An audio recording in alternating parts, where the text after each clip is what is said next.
Okay, good evening, everyone. We are so glad that you are here. Today we are celebrating Friendship Day. And so this is a very special interview that we got these amazing friends that they have been friends for about 20 plus years. 30? 40 years of friendship. How amazing is that that we get to witness? Chetty. Yeah, Chetty friends. So it's our privilege to have these amazing friends, to share their story, to inspire us, and so get ready to learn from their friendship so that we can get most out of them and implement that in our lives. So let us begin this interview with a word of prayer. So let's all close our eyes. God, we thank you, Lord. God, there is no better friend than you are, Father Lord God. You are our best friend this evening, Father Lord God. As we are having this discussion, I pray that you will be the center of this discussion, that you will speak to us, Father Lord God, from these amazing stories, from moments, God. God, I pray that each and everyone who are watching, Father Lord God, I pray that you will instill in them this great friendship, Father Lord God, character, Father, that they will be good with everyone in their lives, Father Lord God. Help us and teach us this evening, God. Bless us, Father Lord God. In Jesus' name I pray. Amen. Amen. How amazing is it, Anna? Thank you so much for coming, Suman Anna, Santosh Anna, and Comfort Anna. So Pastor Suman, you all know he's the senior pastor for Hope Unlimited Church, Secunderabad, and Santosh Anna is a counselor. Yes, Anna, so Santosh Anna is a Christian counselor, and we are so glad to have you here. Thank you so much, Anna, and we warmly welcome you here. And Comfort Anna is the campus pastor for Secunderabad campus. So, are you ready, Anna? Yeah. Everyone ready? Okay, awesome. So, let's start off with how long does it go back with this friendship? So Santosh and I, we both share the same birthday. It's December 4th. And we both have the privilege, along with a very few people in the world, when somebody wishes you a happy birthday, I would say, thank you, same to you. And we've been friends since yeah, since I was born, and he was a little older to me. Yeah, maybe 40 plus years. That's yeah, 10 plus to my age. So yeah. So, what's the most embarrassing moment in this 40-year journey of your friendship? Is there something that you would like to share? The most embarrassing moment. It was actually on our birthday. It was one. My 21st and your 20th. Yeah, my 20th birthday and Santosh's 21st birthday. He's 1 year older to me. And we both celebrated, along with a few of our friends, in a police station. We got arrested for eve teasing, which we did not do. It so happened that Santosh lived next to a women's college, and we went to his house, and on our way back, the task force people picked us up because we were just loitering in that area, picked us up, and the entire day we spent in the police station. So I don't think it's an embarrassing, actually. No, it was embarrassed the next morning in front of the judge. Yes, and actually they took some pictures, so we were very scared that they may actually put our pictures next day in the papers. Yeah, they took us to that police station in Abbott's control room. And they made us stand in the line with all the other people also were caught, all criminals, I guess. And then they took pictures, and the next day morning was the scariest or embarrassing, or I don't know the word, because we did not know it was going to come in the newspapers. So it was a terrifying moment. And we were in the front of the judge. You want to tell that story about? Well, actually, when they took us to the control room, Suman, I, and another guy, three of us were left out, but the rest of them were paraded and forced to show their faces. So Suman and I were not bothered. But the next day morning, we had to go present ourselves in front of the civil judge. But all that happened was, he said, "Did you do this?" And we were advised by the cops to say, "Yes, we did." So we just nodded yes. And he said, "Will you do it again?" We said, "No." He said, "Okay, pay 50 rupees and go." I said, "Well, thank you. Why did you waste our entire day yesterday? We would have finished that then there on the spot and be done with it." But then, I mean, there's no knowing how your actions are misinterpreted, or how someone might just take advantage of their authority. It was a learning experience, but there's nothing much we could do, because I lived there for the earlier 20 years, but there were no listening to that at all. Yeah. Awesome, Anna. Thank you so much for sharing that.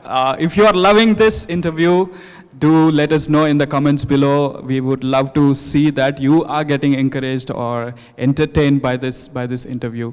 There's so much more that we are going to see. Right now, let's look at one picture. We are seeing this on the screen, but you will see it on your screen as well.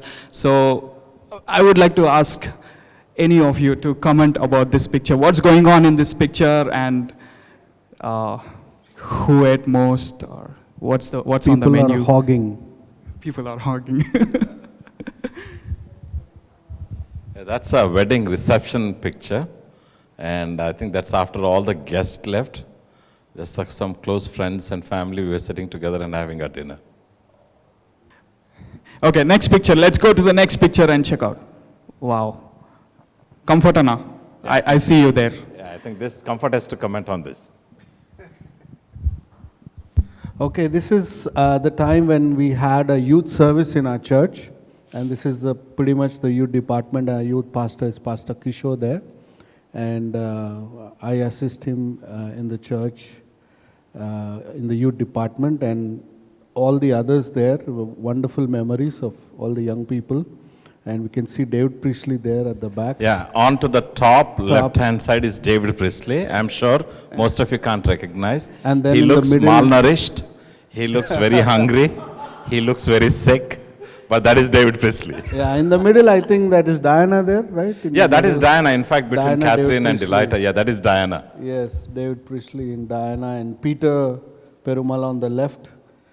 Nice to see him again. So this is after a wonderful youth service we had, and this is the youth department which worked towards the service. And our theme was remembering your Creator in the days of your youth.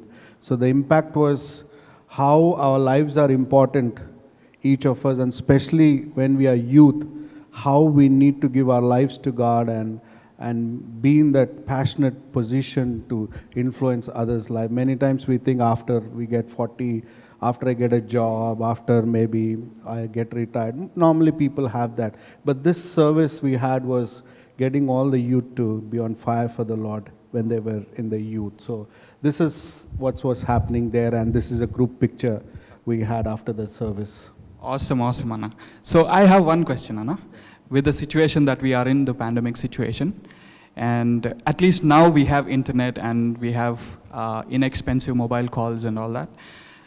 If there was a situation back then, how would it affect the youth service or any church service?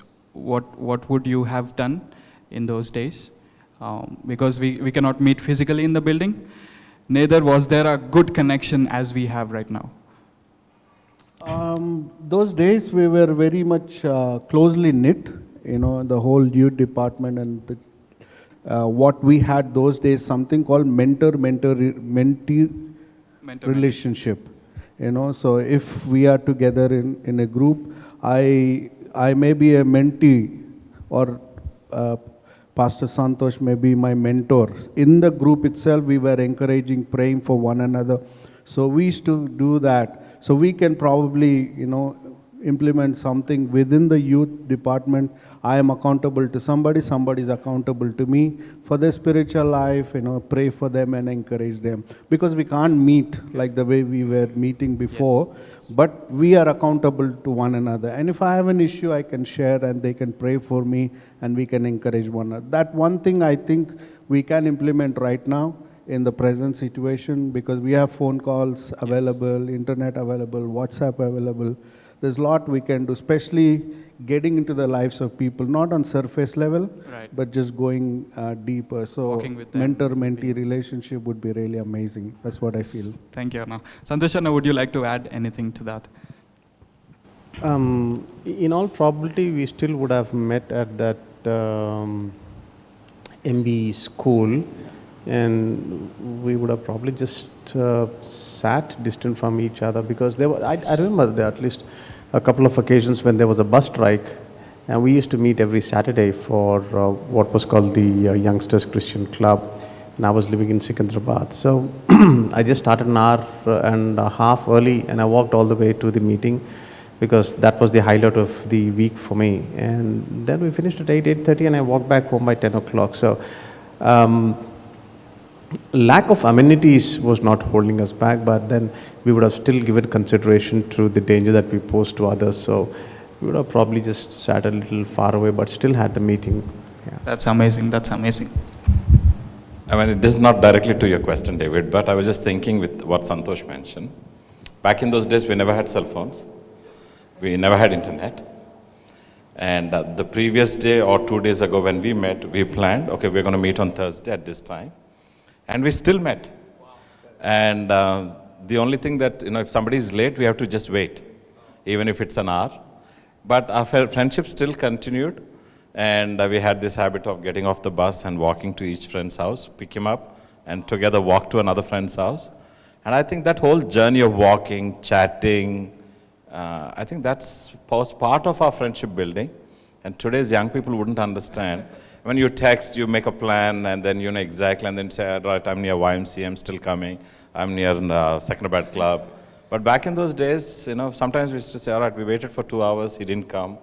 And then the only way is we have to walk to his house and find out what's happening. I remember one particular occasion that Suman and I had made plans one Saturday to go out somewhere, but then my dad gave me something. So the next day morning, I had to travel an hour. Not that I had to, but I chose to travel an hour to get to Suman's place before 9 o'clock, tell him that the plan is off, I won't be able to join you, and then go back to doing what I was doing. I mean, I could have just ignored and gone off, or in today's time, I could have just sent a text. But then, in fact, I was talking to another friend of mine, Mark, the other day, saying, we somehow figured out where to find each other if we were not in our regular hangouts. That's a different story, though. Oh, amazing, amazing. I hope that you are getting encouraged from these moments. Do let us know in the comment section if you are enjoying this conversation. And if you have any question, let us know in the comments. We would love to get those questions posed to the pastors and know their answer. And let's roll the next picture. Comfort Anna, I would like you to comment on the dress that you're wearing. What about it? What? So I see that you're also the size.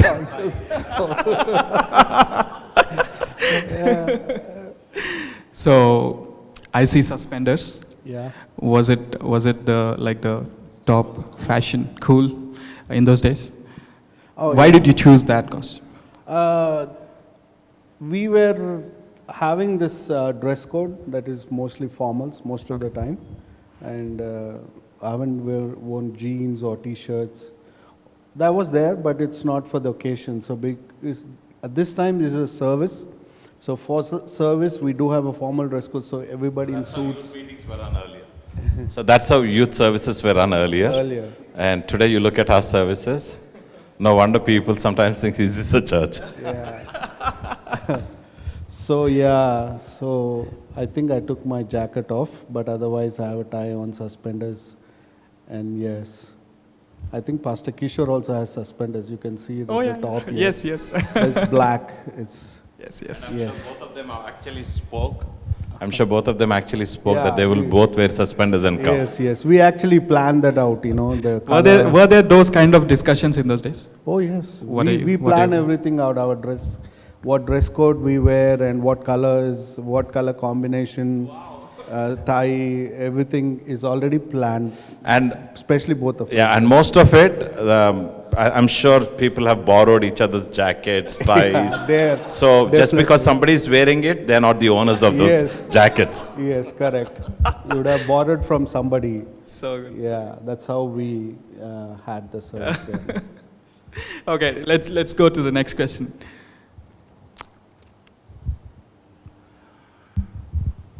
So this is at Wesley Boys High School, next to the junior college.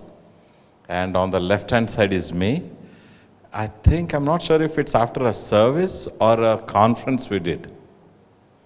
So we had this guy, I think his name was Matthew, from New Zealand. Then it is Kishore, Comfort, and Alexander. So what's going on with your face expression? Pretty much. I think we were tired first.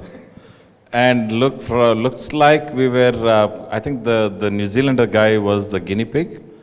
I think we were definitely making some comments about him, probably in Telugu or Hindi, and still made him feel that he was still special to us. You know, taking pictures like them with this weird for them because boys don't stand like that. Right. See the way, you know, he put hands. Especially Comfort and Kishore, many of our friends from New Zealand and Australia thought that this was a gay couple. Yeah, so for them it is very strange for a foreigner to see men like stand like that is very difficult for them to understand. But being the cultural thing, they actually, I think the guy stood with the, you know, put his hands and just Right. getting along with us. Right. So I think that's the background of this picture there. Awesome. Yeah, unlike the other countries, you don't see this kind of picture anywhere, and people will be misled if they see something like this. But the guy got involved in this, yes. Okay, let's go to the next question. Next picture. Yes. Before that, I want to just share something on the cultural thing. We have this very good friend called Stuart from New Zealand. He married an Indian girl, Shalini, and is still good friends with us. Every time we travel, I pretty much meet him once or twice in a year. So Stuart came to India the first time in '93.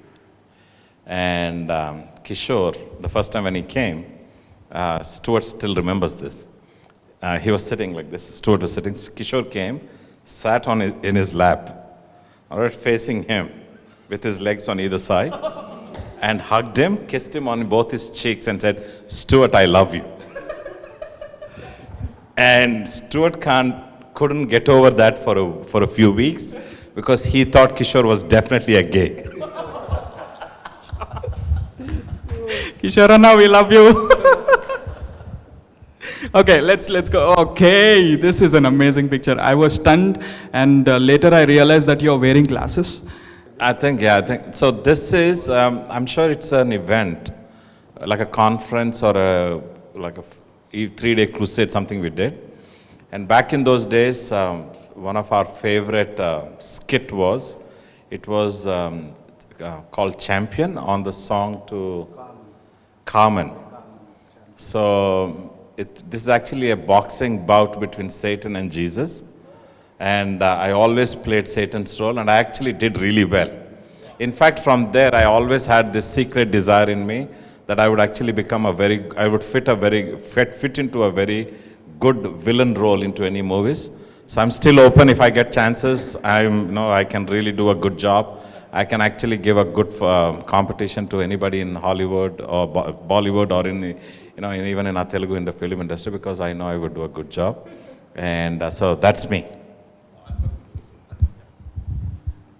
I mean, he came close to playing junior Babu Mohan, so that's the closest he got. Oh, amazing. Okay, let's go to the next one. This was at a YFC event. This was YFC event when Steve Flashman came, one of those run-up events at Rail Kalarang. If you start with the cap guy and you count going up 1, 2, 3, and the fourth guy is our friend Joel Indrapati, who is currently in Bahrain.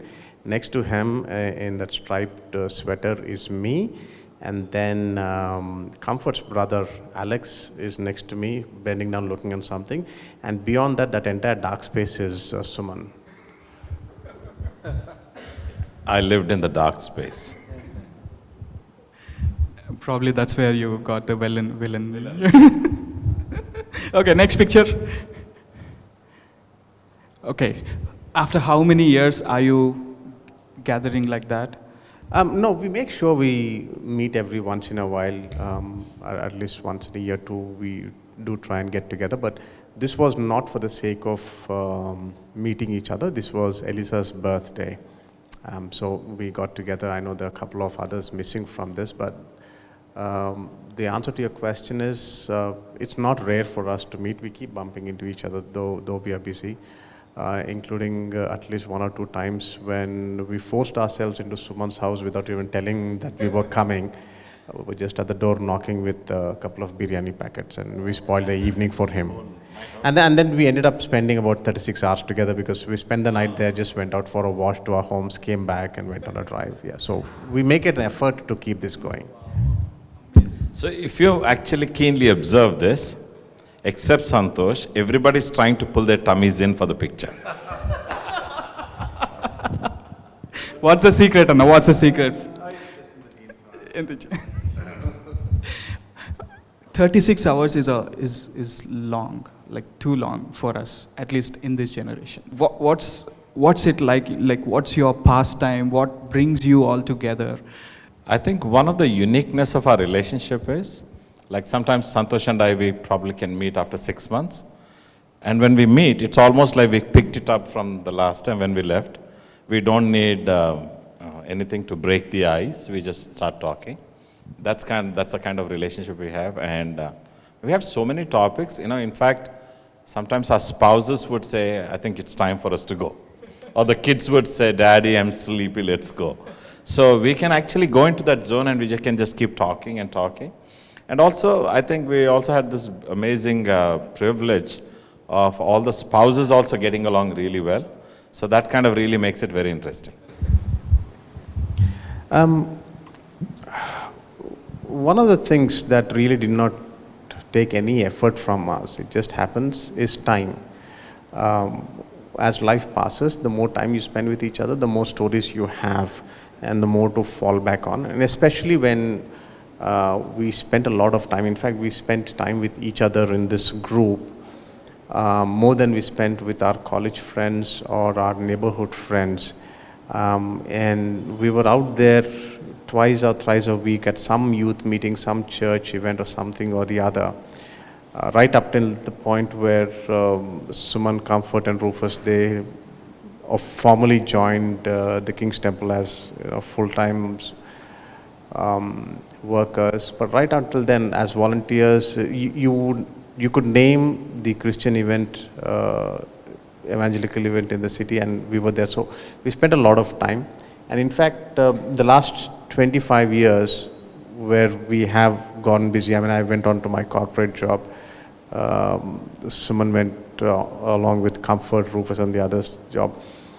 I think now, they've spent some time working with the churches. Now they work together in the same church again. But specifically for Suman and I, we are what you would call off-the-grid friends. So when this gets too much for you, your day job and that scene gets too much for you, and you just want to switch off and talk to someone who's outside of it, and that's the purpose we seem to serve. So yeah, the topic's a little different. The language is a little informal. Yeah, the language is very informal. And just yesterday, we were talking to Elisa, and she was talking about what Sandhya was telling her. So even our kids kind of really connected with almost everybody really well. And so that's very interesting to see, like, not only us, then the spouses, then the children. I think it's not very common in today's world. Yeah. Amazing. As you're watching that off-the-grid friend, if you have somebody in your life, I want you to tag them on YouTube or share this link and let them join you and tell them about this service. So in this round, we are going to play a small game. In this round, each of you will get 3 cards with each other's names. And I will be asking some questions, and they are going to pick the most appropriate answer. Pick a person, basically, as an answer to this question, okay? So, are you ready? All right, so the first question is, among 3 of you, who is more adventurous? Who do you think is more adventurous? Okay, we got 2 Santoshana and 1 Sumanana. Okay, let's go to the next one. Who do you think is a family man?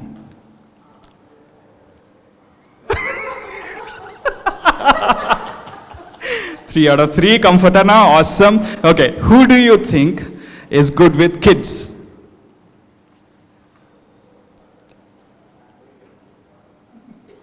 Okay. Self-nomination. Okay, amazing. Okay, in your young days, who was the go-to person for advice in relationships? Okay, 2 Santoshana, 1 Sumanana, okay. Next one. Who among you is more studious?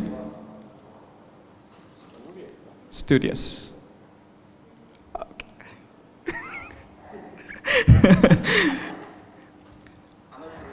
Who is more into fashion? Oh. Past. What do you think changed from that day? Sorry, Comfortana. Okay. Who among you do you think eats more?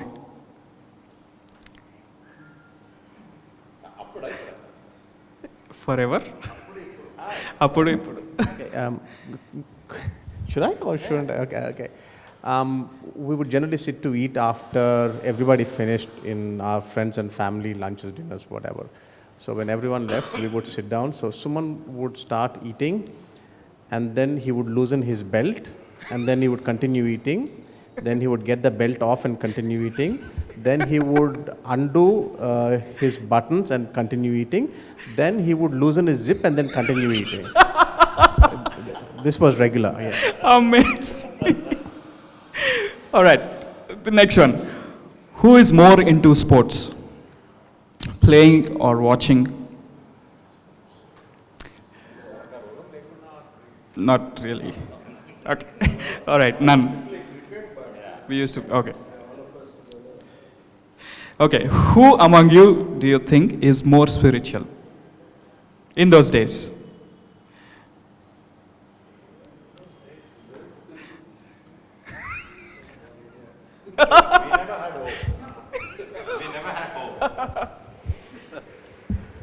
Because we both never had hope. All right, the next one. Who among you is into cooking?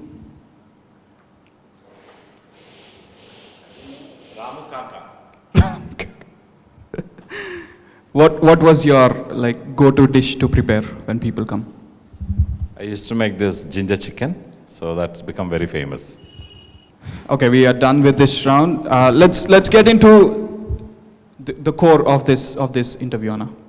I have some questions, and I would like to get as much advice or content or learning material from your 40 plus years of friendship. So I would like to ask this question. What, according to each of you, is friendship? I think when we were growing up, a friend is supposed to be forever.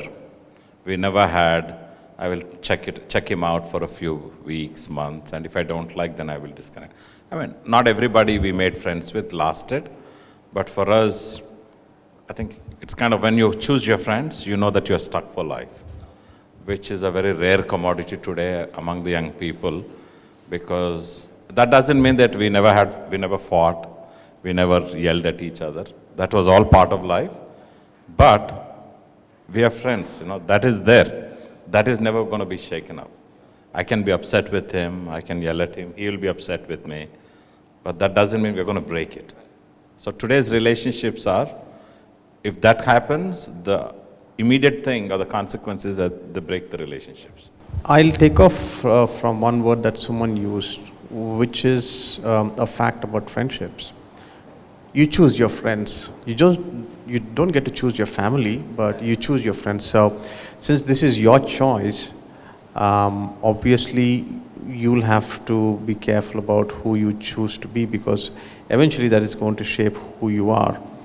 And I've always said that being with this group, I mean, Suman and I, like he said, we were just a year apart. So I won't tell you his age, but I'm 49 now. So we've been friends for life. And then we got to spend a lot of time together. And those critical years for me between my 15th and my 21st birthday, those years is where we constantly spent time with each other, especially the Youngsters Christian Club, CEF and YFC. And that helped me, because for a while after that, when I was distant from God and church, was right after I stopped spending time with this group. That's when it happened. So in hindsight, I don't know what else or how earlier I would have left my association with God and church and the group had I not been in the group for so long. And it's not that we were overly spiritual and doing only this stuff. I mean, we played games, we went out to movies, we were there. But the choosing part is really difficult. And for us, it was made easy because we had a long time to choose. We had over a decade and a half to figure each other out and get together. And the second point that Suman made, I'm just going to expand on that.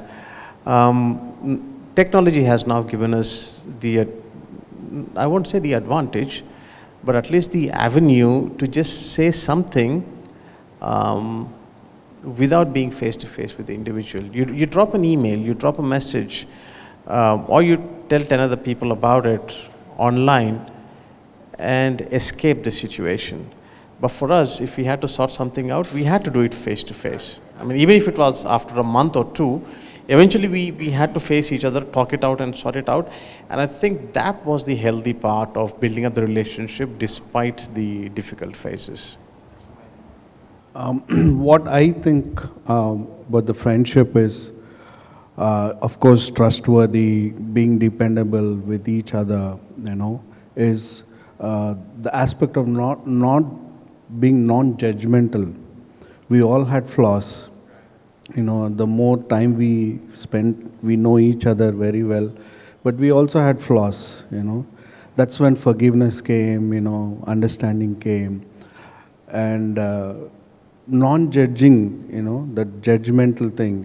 If you had that preconceived about a person, then you would not go to that person normally. That's what's happening now.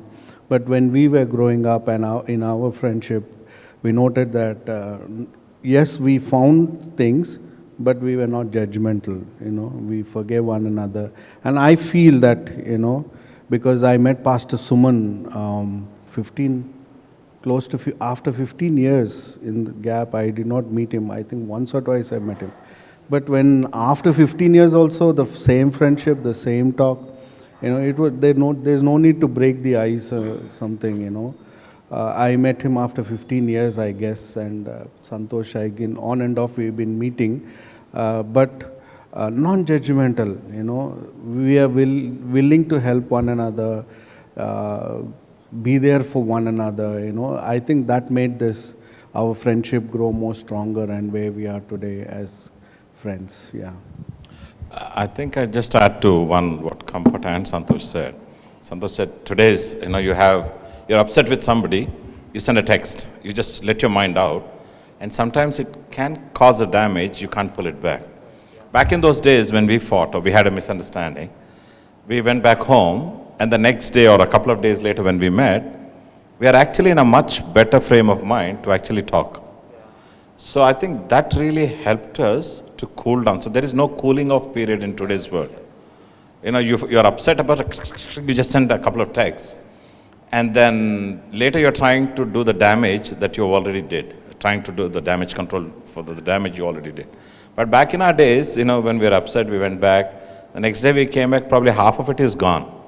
And also the other important thing is if we had an issue with one another, we never spoke to another friend. We always spoke to each other directly on the face. And I think that really helped us, that way you're not involved in gossip. You're not talking about somebody. If I was upset with Santosh, I would have told him and he would tell me. So that's how we talked to one another, but we didn't talk about them to somebody else. Describe a lowest moment in life when you knew only friends would come to your rescue. I've been in ministry for a long time now, and the ministry that I have done, I had all kinds of experiences, and especially meeting Pastor Suman and Pastor Kishore after 15 long. It doesn't mean I've never met them. I met them on and off, but the time, I think last year, January, I think I met Pastor Suman and Pastor Kishore, and it was the difficult phase of my life.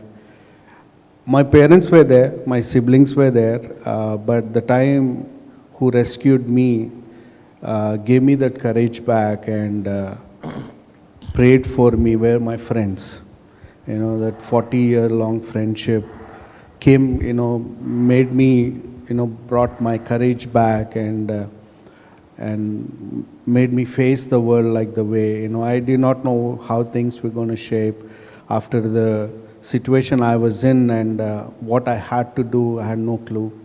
And that's the time my friends like Pastor Suman and Pastor Kishore, they put a vision in front of me and they brought that back, refreshing, you have to run the race.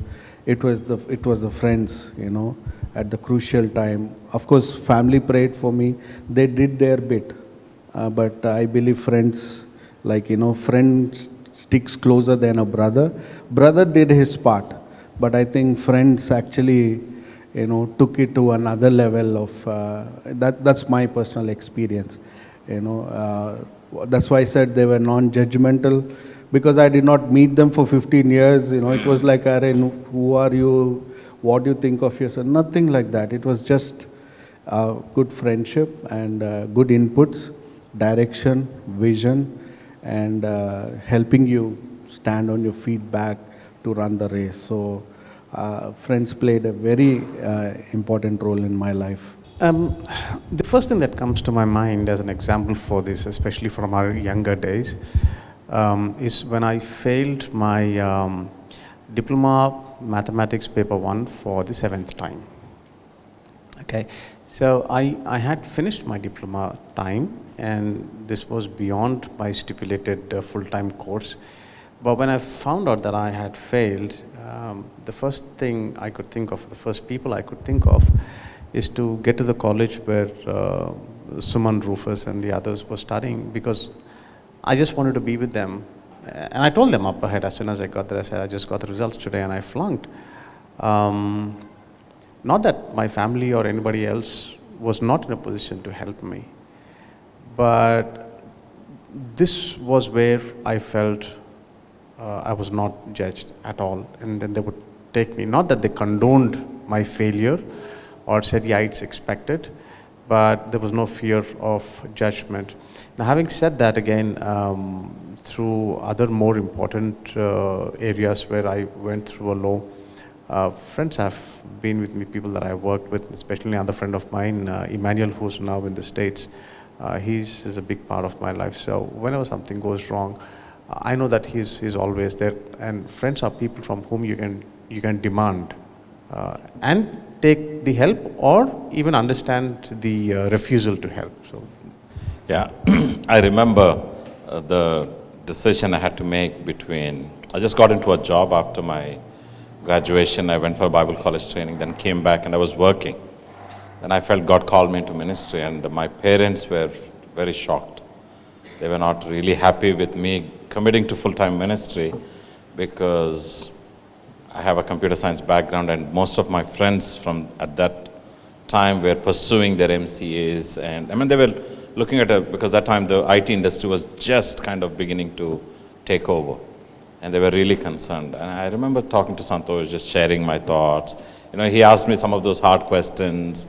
And then, once, you share your heart, and I know that, as Comfort said, they don't judge you. They caution you all, but once I made a decision, they stood behind. And then, once I joined the ministry, it was not easy. We had our own moments. And I remember I used to share with him, kind of almost like complaining about what all I was going through. He may not have given me all the answers, but just being there to share, he never said, but I told you that time, don't go. He never said that, because it's a choice that I made. He just stood with me. So I think those are really valuable lessons that we can pick up. And, I always remember that, more than the family, the friends stand with you. On a lighter note, what Santosh was talking about exams, I remember our intermediate first year. Kishore, Alex, which is Rufus's younger brother, and we were all we used to sit in the same bench. We used to give our attendance and we used to go out. Almost every day we went out for a movie. And all of us failed in our first intermediate.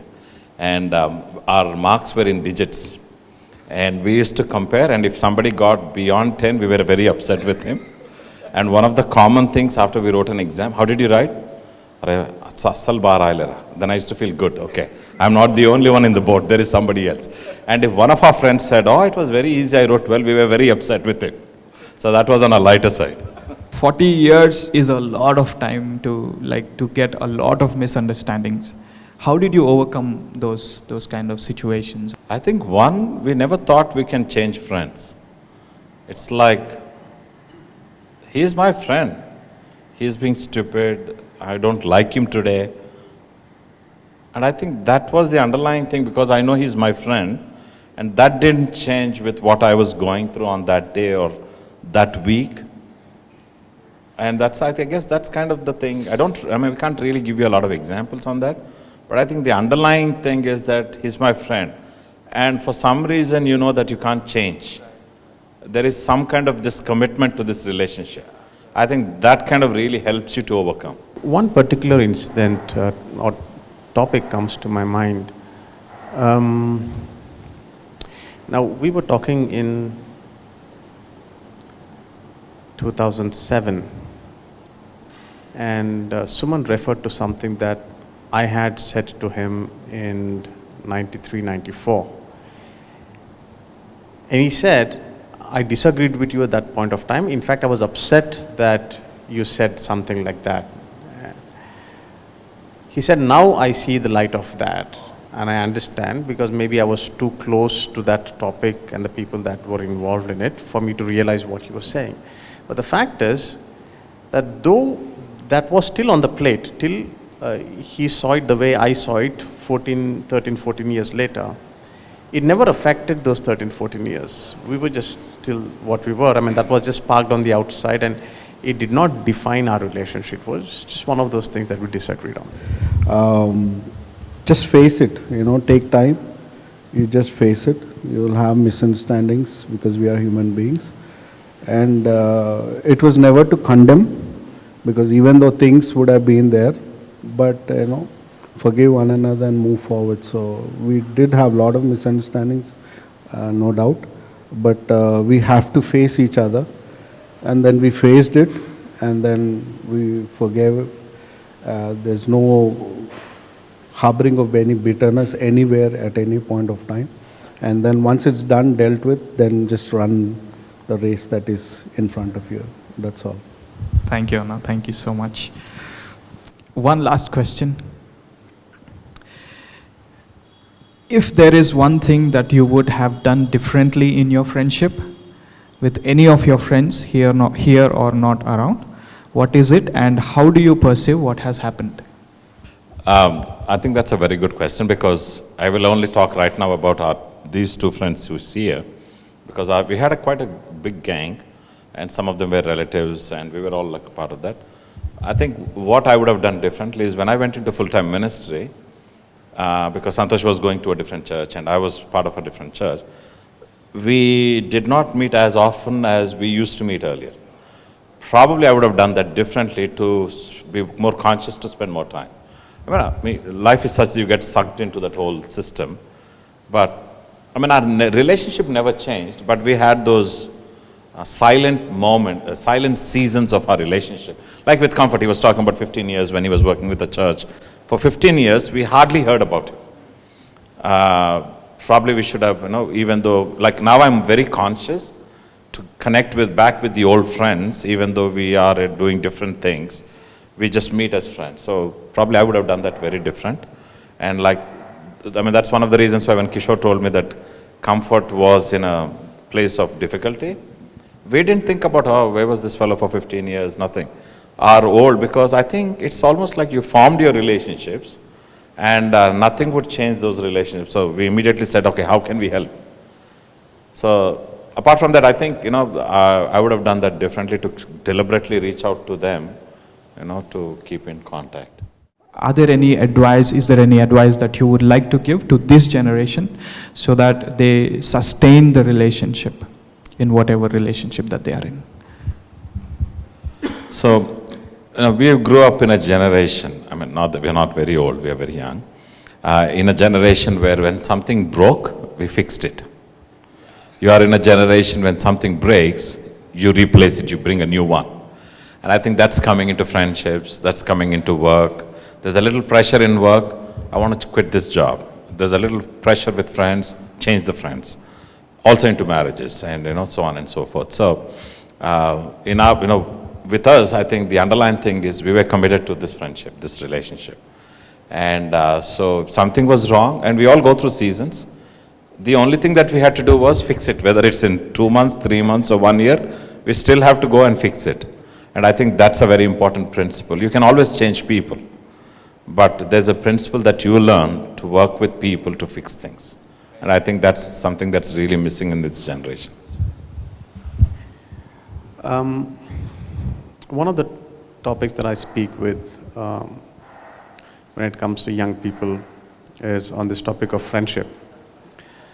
And there are 4 levels of friendship that I take them through, including casual, common, covenant, and eventually I say that the pinnacle of friendship is Christ-like friendship, where Jesus said, I call you my friends.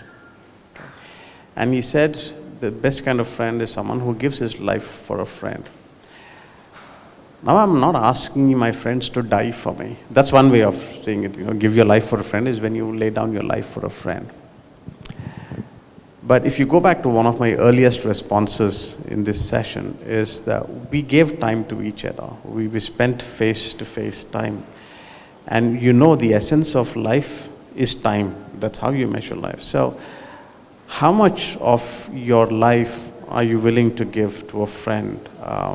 Build that relationship, spend good times, rough it out in bad times, watch a movie, have coffee, listen, speak out, pour out your heart, because that is what builds up. I have about 2,500 Facebook friends. I don't recognize 2,000 of them, right? And none of them would turn up at my home at 3 a.m., right? But the friends that I've grown up with, the friends that I hold close to my heart now, I know that all I need to do is make a call and tell them what it is. And whether they can help or not, they're going to stand by me and at least point me in the direction where there is help or make a referral. So you want to build friendships, you have to invest time and make a conscious effort at that. Okay, my personal view, bro, is how we have to develop the relationships. Technology is playing a very vital part today, and mostly in the negative.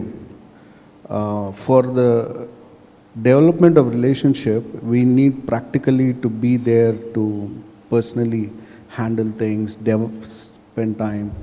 But of late, in our time now where we are today, we are using technology to do that. WhatsApp and all these things that we are using, where in that there is no emotion. Yeah. Emotion is lost today. And I believe developing relationship, emotion and expressing that is very important. which we could do it in the past, like Santosh just said. We did it in the past. We sat, we cried, we ate, we did everything together, and today we are able to see that love expressing, even though we meet at very different times, not where sometimes not regularly, but still we are able to keep that. So we need to learn to use technology for that purpose. For relationships, we have to be real. That's right. Yeah, that's what I can tell you. Yeah. Amazing. Be real in friendship. Be yourself in real. Thank you so much, Anna. Thank you so much for coming and sharing your wonderful moments from your life, from this friendship. I'm sure each and every one of you, we heard a lot of these moments and great qualities, and how we choose our friendship, how to stick with them, how to build the relationship with our friends. And as you are watching, I want to encourage you, if there is any friend that you have lost connection with, I would like you to call him right now and let us know if there is anything that we can help you with. It's time to get back to our friends and build great friendships in our life. And because any need that you want to discuss with or pour out to, friend is the one. And we all know from the scripture that Jesus called us as his friends, as Santosh Anna said. Would you like to say 2 points from the Word of God and build us, that will build us to establish friendships in our life? Is there any story that you would like to say from the Word of God and encourage us this evening and close this meeting on? I can only think about the story of the Samaritan guy. Even though he was one of the least, and nobody cared for him. You know the story, how he cared for the person and how he looked after him, paid for his medical expenses. If that is what somebody can do for a stranger, just think about how Christ binds us together to do something more than what's that for our friends, for our people around us. Never stop making friends. Continue to always be open to make more friends. And as Santosh said, there are different levels of friendship. We get that. But always be available to somebody. You never know how you can impact somebody else's life. Amen. Thanks, David. Comfort, and I would like to request you to close in prayer. Okay.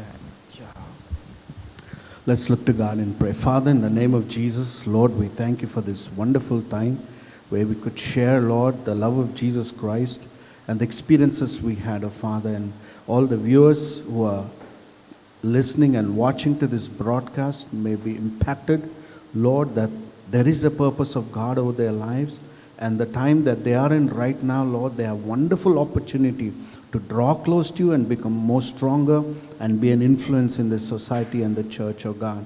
I pray, God, for the church. I pray for the youth ministry, youth leaders who are doing this. I pray that you, Lord, anoint them, and Lord, that they can be a blessing to many more young people, oh Father. We thank you for leading us and guiding us and putting your words into our mouths, Lord, by the power of the Holy Spirit, Lord. We glorify and honor your name. We submit everything to you, Lord God. In Jesus' name I pray. Amen. Amen. Amen.